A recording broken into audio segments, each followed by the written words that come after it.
Welcome back to Real Talk, the show where we sit down with real investors doing real deals and uncover what's actually happening in today's market. Today, I'm joined by Braden Alsman, an investor out of Kentucky who's been steadily building momentum in his backyard. He's doing wholesaling, but his main focus right now is fix and flips. And he's also gearing up to start building houses with the long term goal of getting into full scale development. He also uses closer control just like all the other clients, but not much for wholesaling, which is brand new for us. But for organizing and managing his flips, which is a unique angle we do not hear much often. Braden, for those who are meeting you for the first time, can you give us a quick intro of who you are and a little bit about your background? Yeah, thanks for having me, Dion. My name's Braden Alsman. I'm a 19-year-old out of Beaver Dam, Kentucky, and my markets are Owensboro, Kentucky, and Evansville, Indiana. And I started my journey back about a year ago, and I bought my first house. I was actually in the Carpenters Union straight out of high school because I really had no idea what I wanted to do with my life.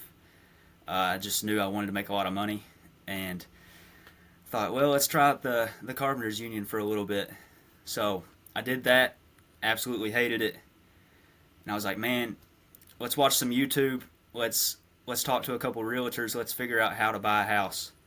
And I bought my first house for 12,000. I didn't know what wholesaling was yet, and I actually cleaned up the property and resold it for 25. Like I think 5 days later, and that's kind of how I got addicted to real estate. And I eventually figured out how to wholesale, and I'm still leveling up in my journey and still trying to learn every aspect of real estate to see exactly what I love best. Nice. So your first deal, which you mentioned, right, like which you got for 12,000, was it like a wholesaling deal which you got? No, so I actually became good friends with a realtor of mine, and she would take me around houses in my general area, and she came across one. It was a little over an hour away, and she said, "Braden, this guy needs money quick. Like this guy is motivated. He needs the money like tomorrow, and he's willing to sell it at a really cheap discount." And she said he only wants 30,000. And I was like, "Oh Hmm. well."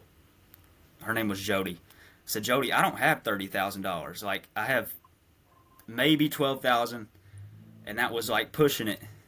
And she was like, "Okay, well, let's come see it anyway." I was like, "Okay, we'll go see it." We drove an hour. We got there.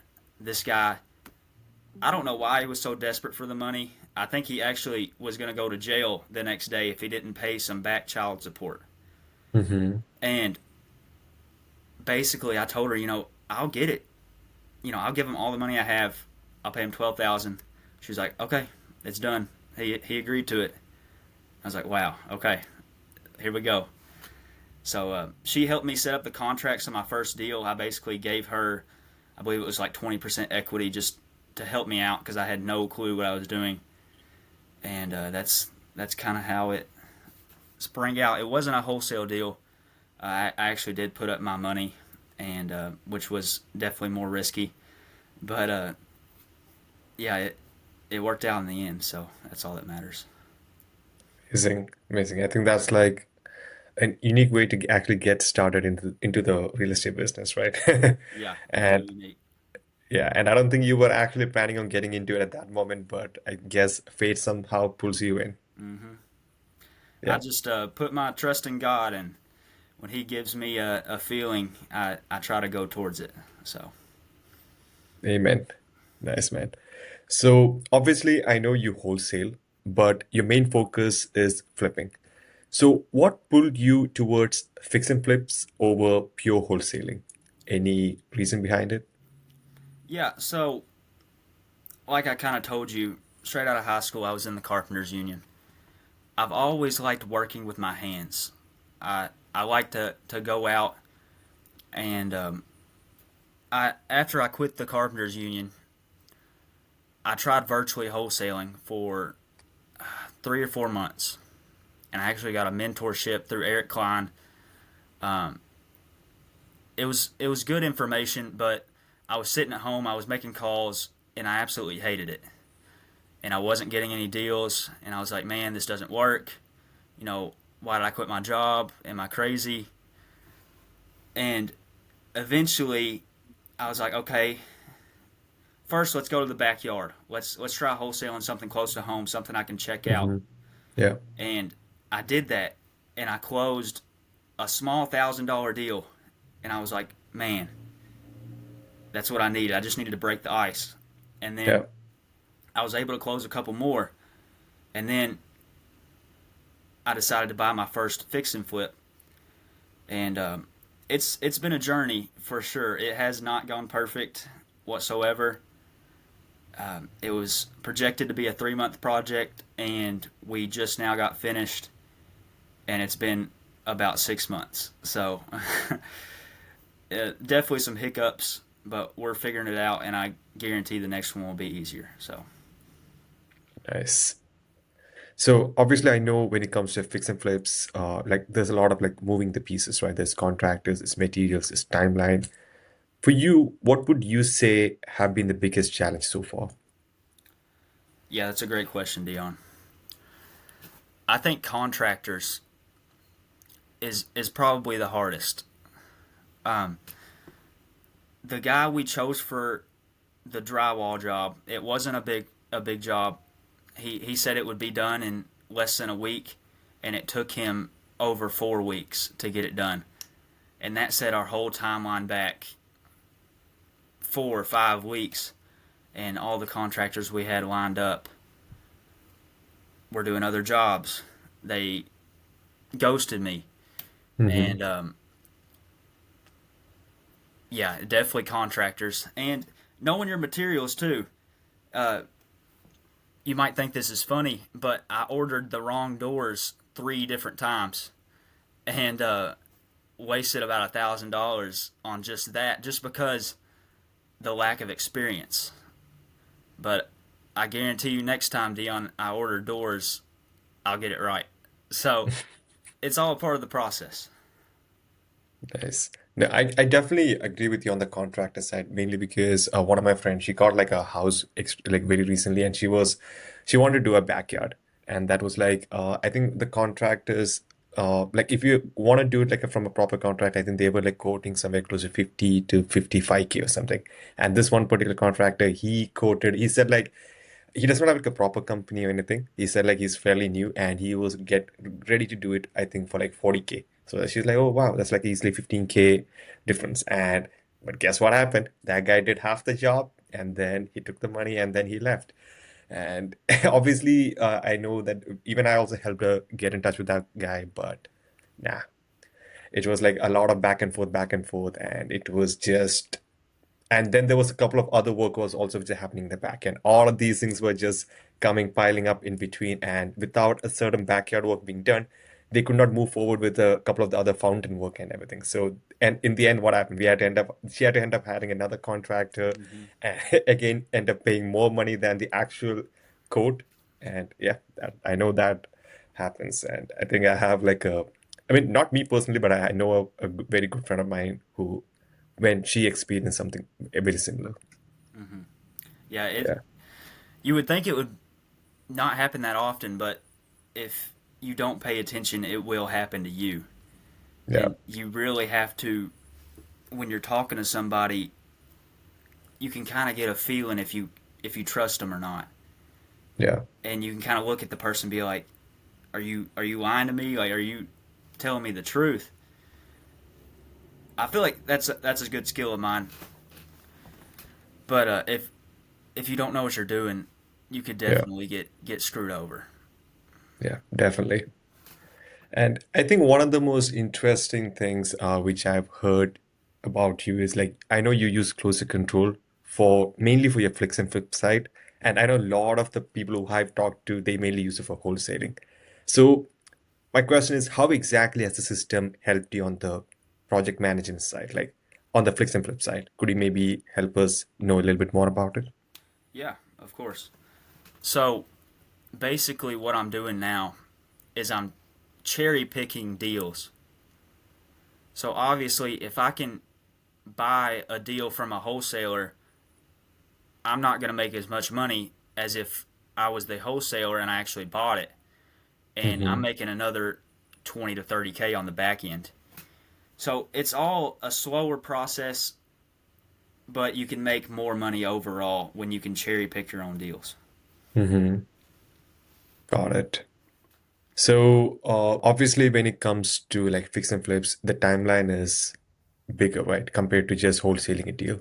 So in those scenarios, how exactly do you mitigate or let's say manage the timeline? So obviously, when it comes to higher timelines, there will be higher expenses being expensed, right? So how do you go through all of that? Yeah, of course. It's a lot harder. You kind of have to lean on reserves. You have to be very good with your money.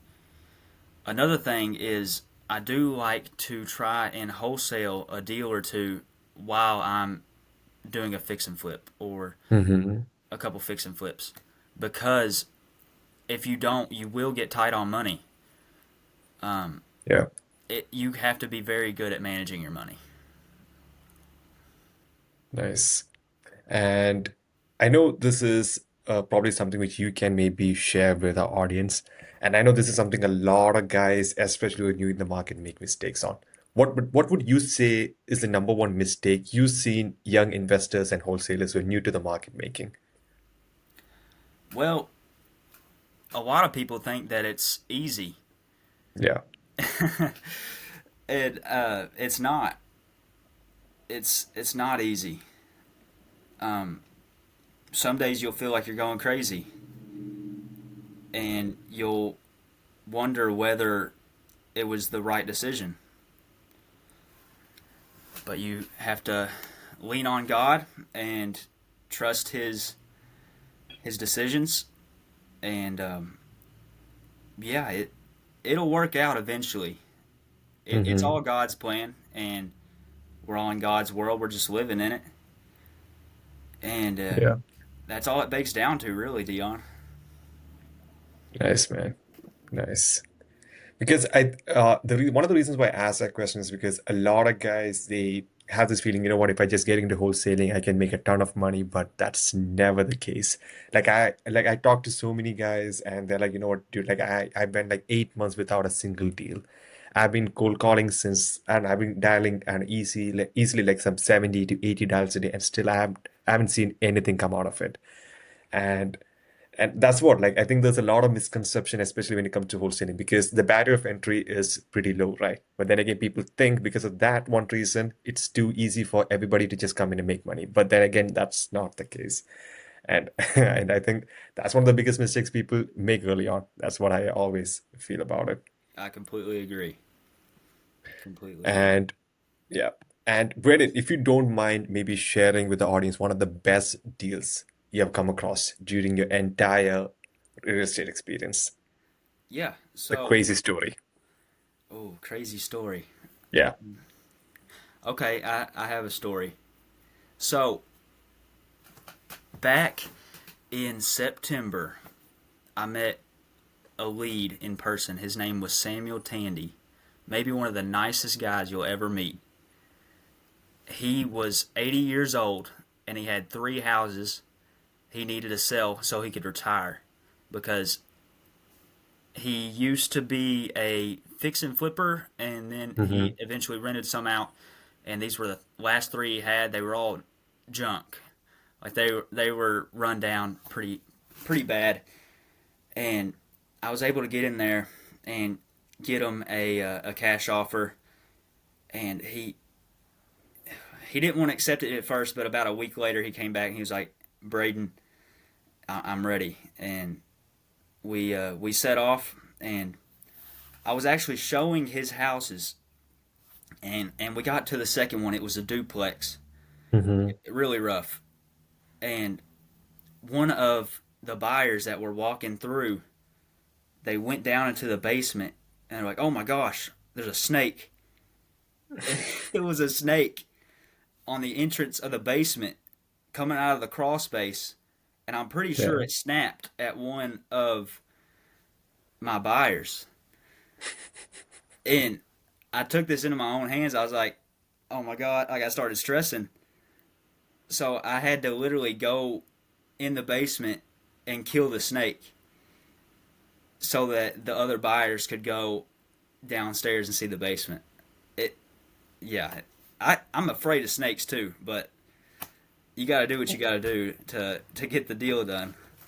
Yeah, and you got it done by yourself. Like you didn't get call a snake handler or anything like that. And No, no, no. I think was I it a no. It was probably about that big. It wasn't very big, okay? and I think I grabbed like a hammer or something. It was quick work. Quick work.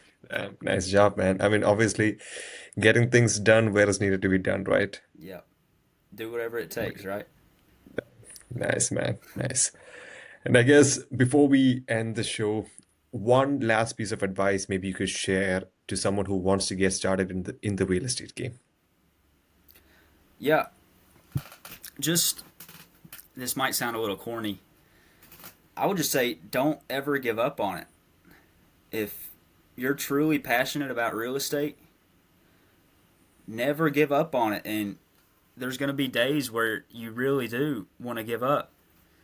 But if you don't give up on it and you keep showing up every day and you do the work that's required, you will be successful in it. 100 times out of 100, if you don't give up, you'll never lose. And yeah, that's my advice. Well, Braden, this was great, and I appreciate you for sharing your journey. So, for anyone who wants to connect with you, follow your flips, or learn more about what you're building in Kentucky, is there a best place for people to reach out to you? Like any Instagram, any email that you want to maybe share with the audience? Yeah, it's on Instagram. I believe it's Braden.Alsman23. And on Facebook, I believe it's just Braden Alsman. I got bright red hair, so I'm hard to miss. And yeah, that's where you can reach me. Nice. So I'll be making sure to put your details in the video over here. So obviously people want to maybe reach out to you, maybe want to get some advice, maybe want to like work together with you. Obviously they know how to get in connect with you. Thank you so much, Braden, for joining us on Real Talk. Guys, tune in next week where we're going to be coming up with new guests, new stories, and new insights. With this, we are going to be ending our show. Thank you, Braden, once again. Peace out.